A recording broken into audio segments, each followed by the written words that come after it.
আপনি কি কৃষক বন্ধু প্রকল্প বন্ধ হয়ে যাবে নাকি কৃষক বন্ধু প্রকল্প চালু থাকবে, এই নিয়ে চিন্তার মধ্যে রয়েছেন? তাহলে এই মুহূর্তে আপনার জন্য গুরুত্বপূর্ণ আপডেট। এইমাত্র কৃষক বন্ধু প্রকল্প নিয়ে বড় ঘোষণা। আপনারা জানেন যে রাজ্যে বিজেপি সরকার ক্ষমতায় এসেছে, তাই কৃষকদের মনে একটাই প্রশ্ন, কৃষক বন্ধু প্রকল্প আর চালু থাকবে কিনা। কৃষক বন্ধু প্রকল্পে আগের সরকার বছরে দুবার টাকা দিত, একটি হচ্ছে খারিফ মরশুম এবং অপরটি হচ্ছে রবি মরশুম। খারিফ মরশুমের টাকা দেওয়ার সময় হয়ে গেছে, তাই কৃষকরা জানতে চাইছে নতুন সরকারের তরফ থেকে কি কৃষক বন্ধু প্রকল্পের খারিফ মরশুমের টাকা দেওয়া হবে। কৃষক বন্ধু প্রকল্প নিয়ে বড় সুসংবাদ, কৃষক বন্ধু প্রকল্পে খারিফ মরশুমের টাকা দেওয়ার ফাইনাল তারিখ ঘোষণা। এছাড়াও ঘোষণা করা হয়েছে কারা কারা কৃষক বন্ধু প্রকল্পের খারিফ মরশুমের টাকা পাবে। তো কৃষক বন্ধু প্রকল্পের খারিফ মরশুমের টাকা কত তারিখে দেওয়া হবে, কারা কারা এই কৃষক বন্ধু প্রকল্পের টাকা পাবে, সমস্ত কিছু জানিয়ে দেব আজকের এই ভিডিওটিতে এবং আপনাদেরকে প্রমাণ সমেত দেখাবো। তাই ভিডিওটি প্রথম থেকে শেষ পর্যন্ত দেখবেন এবং আপনি কোন জেলা থেকে দেখছেন অবশ্যই কমেন্টে লিখে জানাবেন। 2026 কৃষক বন্ধু খারিফ মরশুমের ফাইনাল তারিখ দিল। কারা কারা টাকা পাবে, কারা কারা টাকা পাবে না, ফাইনাল লিস্ট প্রকাশ। গত কয়েক মাস ধরে রাজ্যের কৃষকদের মধ্যে সবচাইতে বড় প্রশ্ন ছিল কৃষক বন্ধু প্রকল্প কি বন্ধ হয়ে যাবে। এই প্রশ্নের উত্তর নিয়ে বিভিন্ন জল্পনা কল্পনা চলছিল, তবে এবার সেই জল্পনার অবসান ঘটিয়ে নবান্ন থেকে গুরুত্বপূর্ণ আপডেট জানা গিয়েছে। কৃষক বন্ধু প্রকল্প সম্পূর্ণভাবে চালু থাকবে, তবে প্রকল্পের সমস্ত উপভোক্তার তথ্য নতুন করে যাচাই বা ভেরিফিকেশন করা হচ্ছে।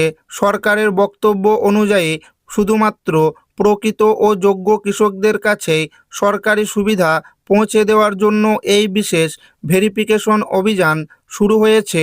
কেন হচ্ছে এই ভেরিফিকেশন? কৃষি দপ্তরের তথ্য অনুযায়ী বহু ক্ষেত্রে মৃত ব্যক্তির নাম, ভুল তথ্য, অযোগ্য ব্যক্তি কিংবা একই জমির ভিত্তিতে একাধিক আবেদনকারীর নাম তালিকায় রয়েছে বলে অভিযোগ উঠেছে। এই কারণে এবার বড়সড় ডেটা যাচাই শুরু হয়েছে। সরকার চায় প্রকৃত কৃষকরাই যেন কৃষক বন্ধুর টাকা পান। বিভিন্ন সূত্রের দাবি, পূরণ তালিকা পুনঃ বিবেচনার সময় প্রায় 30 লক্ষ নাম বাতিল হওয়ার সম্ভাবনা রয়েছে। তবে যাদের তথ্য সঠিক থাকবে, যাদের নথিপত্র বৈধ থাকবে এবং যারা নির্দিষ্ট সময়ের মধ্যে ভেরিফিকেশন সম্পূর্ণ করবেন, তাদের আতঙ্কিত হওয়ার কোনো কারণ নেই। বর্তমানে কৃষক বন্ধু প্রকল্পের সুবিধা পাচ্ছেন এমন অনেক উপভোক্তাকে নতুন ভেরিফিকেশন ফর্ম জমা করতে বলা হয়েছে। এই ফর্ম জমা দেওয়া যাচ্ছে কৃষি অফিসে, ব্লক অফিসে, পঞ্চায়েত অফিসে।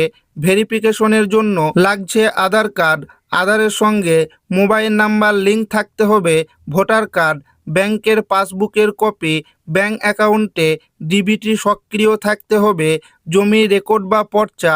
এই ডকুমেন্টগুলির ভিত্তিতেই আপনার তথ্য যাচাই করা হবে। ভেরিফিকেশনের সময় দেখা হবে আবেদনকারী সরকারি কর্মচারী কিনা, সরকারি পেনশনভোগী কিনা, আয়করদাতা কিনা, জমির তথ্য সঠিক আছে কিনা, উপভোক্তা জীবিত কিনা এবং পিএম কিষাণ ডাটাবেসের তথ্যর সঙ্গে মিল রয়েছে কিনা। যদি কোনো অসঙ্গতি ধরা পড়ে তাহলে নাম বাতিল হওয়ার সম্ভাবনা রয়েছে। কৃষকদের জন্য আরও একটি গুরুত্বপূর্ণ খবর সামনে এসেছে। জানা যাচ্ছে পিএম কিষাণ প্রকল্পের সুবিধাভোগীদের তথ্য ও কৃষক বন্ধুর ডেটার সঙ্গে মিলিয়ে দেখা হবে।